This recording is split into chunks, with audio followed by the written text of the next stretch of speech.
So anyway, let's move on to some bonus content. Woo! Right, so today, if I can't get the air horn sound effect, I'll make it myself. So, the first piece of news I would like to talk about is something we alluded to in the main episode of the podcast this week. The German DEL has postponed the start of its season, again. The DEL season should have started on September 18th, but the start has been postponed. It was already postponed slightly later to kind of early November, but now it's not even possible to keep with its November 13th start date. Now, this has been... this is from tagesspiel.de, so it's been translated by Google, so if it doesn't make sense in some places, or I have to kind of like double check what I'm reading, that's why, okay? So, the German Ice Hockey League has postponed the start of the season again, this time for an indefinite period. Further discussions on the course of the season should be made by mid-November at the latest, and the aim of the DEL is to start the season in the second half of December. The league announced this on Friday after a video conference of the clubs lasted for several hours, and they made this decision. The renewed postponement of the start, which was previously set to begin on November 13th, could lead to the championship being crowned without a playoff for the first time in 41 years during the 2020/2021 season. So one of the things they're talking about is they may just do a regular season championship and forego the playoffs, which could be a way to get around it.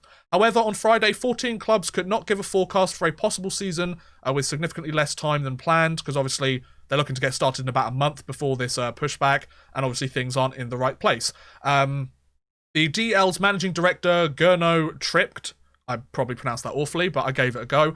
He said, and I quote, according to Google's quotes, everyone involved is aware of this exceptionally difficult situation. We will continue to do everything we can to start the new season. It is still important to pull out all the stops to put clubs in a position where they can play ice hockey responsibly.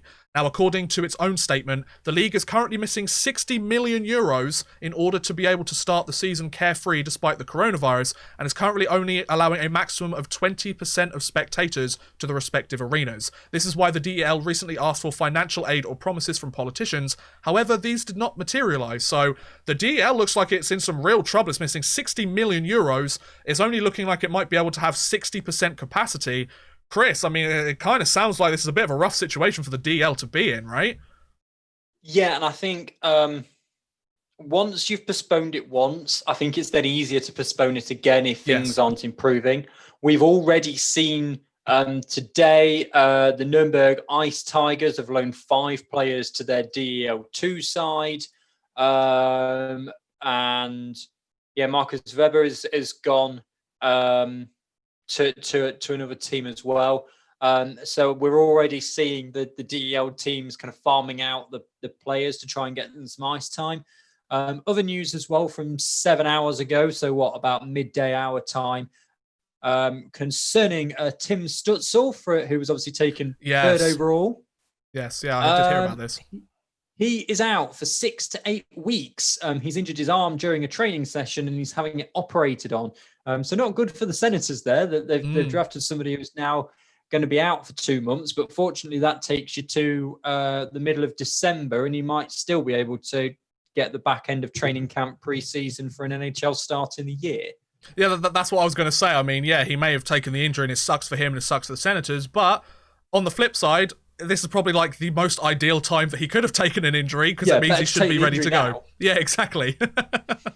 So, Chris, your thoughts about the DEL season?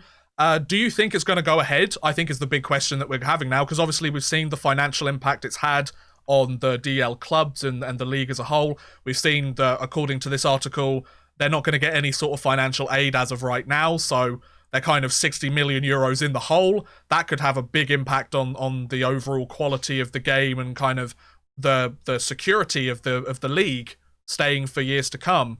Do you think we're going to see the DEL find a way to get a season going? Do you think they're going to play the playoffs, or are they going to just go regular season championship? What are your thoughts on this whole situation?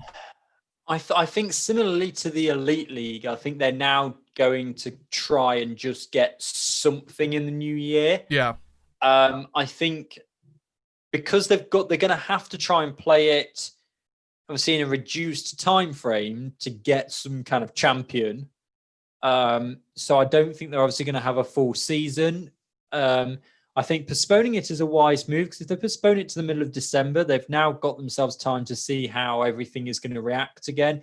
If we see a massive winter spike, it will obviously get postponed again. Yeah. But I think what we may well see now is rather than a full regular season and playoffs, I mean, as you alluded to, they might kind of try and cut the playoffs out. That'll give them a few weeks extra. Yep. And something along those lines, but only the people on the DEL board know that. Yeah, I think it's going to be one of those things where it's not just the fact that the coronavirus is around and it's the health and safety of the players, it's also the financial situation that the league has found itself in. There is that as well. Where obviously that is mostly related to the coronavirus impacting the economy and their ability to kind of play games and get everybody in a position where they're all making money. The fact is, like I mentioned, I didn't even realize this until reading the article. The league's 60 million euros in the hole, according to this article. Now, that there might be slightly different, and there might be certain elements of that information we haven't been alluded to, or the fact that they've asked for funding. It might be that the government hasn't reviewed it yet.